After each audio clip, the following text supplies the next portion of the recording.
Hey folks, Malforian here, welcome back to another video.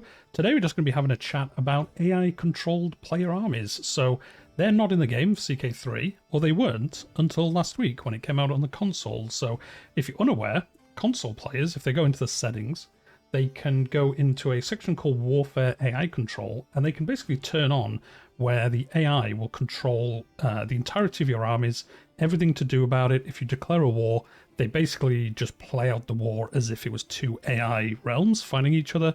You don't do anything. You can select to your commander, and you can obviously select, which regiments you have in general in your realm, but it will basically just raise your armies and fight the war for you. So I think actually this would make a good addition to the game. I think if you play the game, especially as like a large empire and you have a lot of rebellions and things like that, or you're just doing little tiny wars against individual counties just to grow your realm size a little bit, I think AI controlled armies would be useful. I think it would get rid of some of the micromanagement of some of the smaller wars. Now, I think there's different ways they could do it, and you'll have to let me know in the comments down below which one you think is the best. You could just have, like the console, just bring that across. Everyone just has their entire army controlled by the AI, and they just do everything. Now, we've all played against the AI, so we know how non-efficient it can be, so I think that could be risky business, but I guess you'd be watching the war in some regard, I imagine, so you'd probably be able to, quickly take over and prevent them doing something really stupid, but there would be that. There'd be obviously don't put it in the game, which is a valid opinion as well. And then the third one is, I don't know how many of you played Imperator Rome. I know it was much maligned, but with a 2.0 launch of it, I think it was actually a pretty good game. I think if it launched in that state, it would still be going as a game. It is still going, but there's no updates and it's a dead game, as people would say now. But it's still fun. I would say if you could pick it up on a sale or anything like that, or play it on Game Pass, definitely give it a go. It's a fun game. It's not the most in-depth game content-wise, but it's still a good game. And one thing they had in there is they had standing armies, which is a bit weird for that time frame, I suppose, and would definitely wouldn't work in Crusader Kings. But you could set up basically AI orders for your armies. So I'll put it up on the screen now. Here's our army. This is the commander of it, so kind of like we have in Crusader Kings. And then you can select this option up here, and then you can choose what the AI does with that army.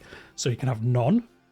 It's just totally controlled by the player. Independent operations, so they would basically do whatever the commander wanted to do within like reason. So if you declared a war, they'd sometimes siege down places, they sometimes chase armies down, they'd sometimes go after forts. They do kind of little different things, and they'd move around the map during peacetime and things like that, and just kind of do what they wanted really, but in a sensible way. There's defend borders, which is basically, if you were declaring a war against somebody else and you were off sieging down their territory, this army would stay within your borders, and if an army came into your land, they would fight that army or remove siege progress from places. So it was pretty cool for just leave a little force behind to do that. Carpet siege, this is very like you will see allied armies in EU4 do. You basically tell this army to just siege down everything. So you could just have a little army of siege equipment or something like that, little with some infantry and things like that, and then they would just siege down everything, and you could just ignore that. AI army would just do that for you. Reconnaissance, I don't think I ever pressed this one, but basically they just scout around your territory.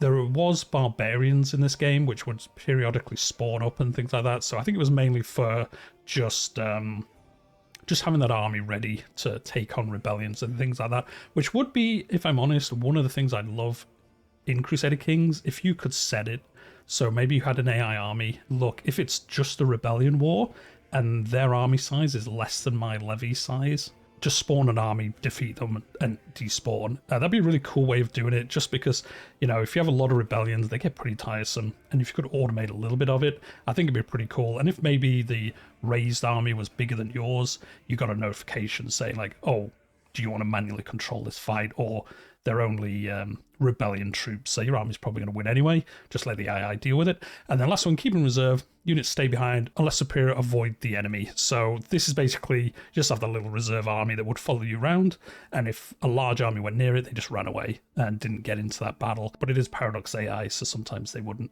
They just get wiped out, but that was the idea anyway. So I think this would be a pretty good way of doing it. As PC players, we like that little bit extra control. On the console, there's a lot of menus, there's a lot of things. I imagine trying to navigate an army through individual counters and stuff would be a little bit annoying. I've not played it. If any of you have played it on the console since it came out, do let me know how it plays. It is free on Game Pass, so I might actually install it and give it a go at some point just to see kind of how it does play. It looked quite interesting, the UI changes. So yeah, this was just a video today. Would you want to see AI player armies come to the PC? If so, how would you like it to look? Do you think it's a good idea? All that good stuff. But we're going to leave it there for today. I'll see you in the next one.